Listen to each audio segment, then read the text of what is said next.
সূরা ফাতিহা 7 বার পরে পানিতে ফু দিয়ে বাড়ির চারপাশে পানি ছিটিয়ে দিলে কি হয় জানলে আপনি অবাক হয়ে যাবেন। অনেকেই সূরা ফাতিহা সম্পর্কে অবগত নন। সূরা ফাতিহার ভিতরে শেফা রয়েছে। সূরা ফাতিহাকে বলা হয় উম্মুল কোরআন, কোরআনের মা বলা হয়। অর্থাৎ কোরআনের ভিতরে যা কিছু আছে আল্লাহ পাক রব্বুল আলামিন সম্পূর্ণ সারাংশ সূরা ফাতিহার ভিতরে আল্লাহ তাআলা ঢুকিয়ে দিয়েছেন। সূরা ফাতিহাকে বলা হয় শিফাউম মিন কুল্লি দা, সকল রোগের ঔষধ।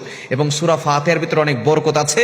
এবং সূরা ফাতিহাকে বলা হয় দোয়া, দোয়া কবুলের জন্য সূরা ফাতিহা কিন্তু আপনি পড়তে পারেন।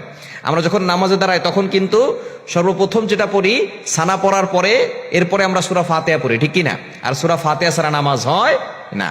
এজন্য সূরাতুল ফাতিহা হচ্ছে সকল রোগের ঔষধ এবং বরকতের, এবং এইটার মাধ্যমে আল্লাহ পাক রব্বুল আলামিন দোয়া কবুল করে থাকেন। এজন্য আল্লাহ তাআলা আমাদেরকে দোয়াই শিক্ষা দিয়েছেন। আলহামদুলিল্লাহি রাব্বিল আলামিন, all praise is due to Allah, সমস্ত প্রশংসা আল্লাহর জন্য। আর রহমানির রহিম, he is the most merciful, তিনি হচ্ছেন রহমান, তিনি হচ্ছেন দয়াময়, তিনি হচ্ছেন দয়ালু।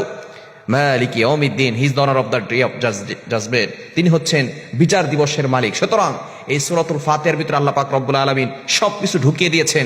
এই সূরা ফাতিহার আল্লাহর প্রশংসা করে এরপর আমরা দোয়া করি, ইহদিনাস সিরাতাল মুস্তাকিম, দোয়া করি না আমরা? আল্লাহর কাছে দোয়া করি, ইয়াকা না'বুদু ওয়া ইয়াকা নাস্তাঈন, ইহদিনাস সিরাতাল মুস্তাকিম, আল্লাহ তোমার ইবাদত করি, তোমার কাছে সাহায্য চাই। এরপর আমরা বলি আল্লাহ আমাকে সঠিক পথ দেখান। এভাবে আমরা আল্লাহর কাছে দোয়া করি। সুতরাং সূরা ফাতিহা হচ্ছে দোয়া কবুলের অন্যতম একটি অস্ত্র।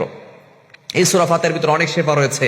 সূরা ফাতিহা 7 বার পরে কোনো ব্যক্তি যদি পানিতে ফু দিয়ে ওই পানিটা খায়, যত বড় ধরনের রোগ হোক না কেন আল্লাহ পাক রব্বুল আলামিন তাকে শিফা দান করবেন। ইয়াকিনের সাথে, বিশ্বাসের সাথে যদি আমল করতে পারেন অবশ্যই আল্লাহ তাআলা শিফা দান করবেন। হ্যাঁ, যদি বড় সমস্যা হয়ে যায় আপনি ডক্টর দেখাবেন, এরপরে দোয়াও লাগবে, দাওয়াও লাগবে।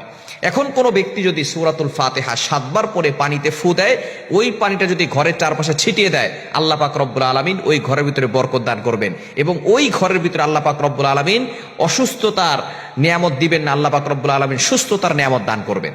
কোনো ঘরের ভিতরে যদি কেউ অসুস্থ হয়ে যায় তাহলে কিন্তু আস্তে আস্তে সকলের মন ভেঙে যায়। দেখবেন অনেকে ব্ল্যাক ম্যাজিক করে, জাদুটোনা করে, কুফরি কালাম করে। ঘরের যে মেইন, অর্থাৎ সন্তানদের মাকে দেখা যাচ্ছে অনেক সময় ব্ল্যাক ম্যাজিক করে, কুফরি কালাম করে। আর মা যদি অসুস্থ হয়ে যায় ওই ঘরটা একেবারে ধ্বংসের দ্বার প্রান্তে চলে যায়। মা সুস্থ থাকলে মা রান্না বান্না করে, সন্তানদের দেখাশোনা করে, তাদেরকে স্কুলে পাঠায় অথবা মাদ্রাসায় পাঠায়, স্বামীর দেখাশোনা করে। অর্থাৎ মূল মেইন হচ্ছে ঘরের, সে হচ্ছে ওই সন্তানদের মা। তাকেই অনেক সময় ব্ল্যাক ম্যাজিক করে, কুফরি কালাম করে নষ্ট করে দেয়, অসুস্থ করে ফেলে। সুতরাং সূরাতুল ফাতিহা যদি আপনি পানিতে ফু দিয়ে 7 বার পরে পানিতে ফু দিয়ে পানিটা ঘরের চারপাশে ছিটিয়ে দেন, আল্লাহ পাক রব্বুল আলামিন সুস্থতার নিয়ামত দান করবেন। পাশাপাশি সূরা ইখলাস পড়তে পারেন, আয়াতুল কুরসি পড়তে পারেন, সূরা ফালাক, সূরা নাস এগুলো পড়ে দিতে পারেন। তবে সূরা ফাতিহার ভিতরে কিন্তু শিফা রয়েছে, এটা আল্লাহ তাআলা নবী সাল্লাল্লাহু আলাইহি ওয়াসাল্লামের মাধ্যমে নিজে জানিয়ে দিয়েছেন। সূরাতুল ফাতিহা শিফাউম মিন কুল্লি দা, সকল রোগের ঔষধ।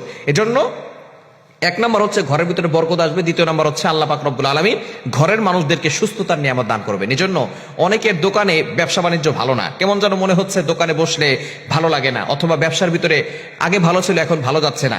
আপনি এই সূরাতুল ফাতিহা পাশাপাশি সূরা ইখলাস, সূরা ফালাক, সূরা নাস এবং আয়াতুল কুরসি এটা পড়ে, সূরা ফাতিহা অবশ্যই 7 বার পড়বেন, পড়ে পানিতে ফু দিয়ে ওই পানিটা আপনার দোকানের চারপাশে ছিটিয়ে দিবেন, ঘরের চারপাশে ছিটিয়ে দিবেন।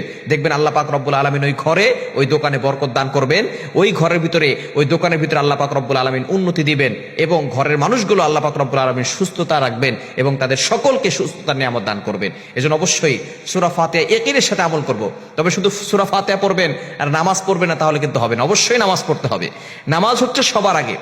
5 ওয়াক্ত নামাজ মাস্ট বি, আপনাকে পড়তেই হবে। আপনি নিজে পড়বেন, আপনার সন্তানদেরকে নামাজ পড়তে বলবেন। কেননা নবী সাল্লাল্লাহু আলাইহি ওয়াসাল্লাম জানিয়ে দিয়েছেন 7 বছর বয়সের সময় সন্তানকে নামাজ পড়া শিখাও, 10 বছরের সময় সন্তানকে নামাজের জন্য শাসন করো, পিটাও।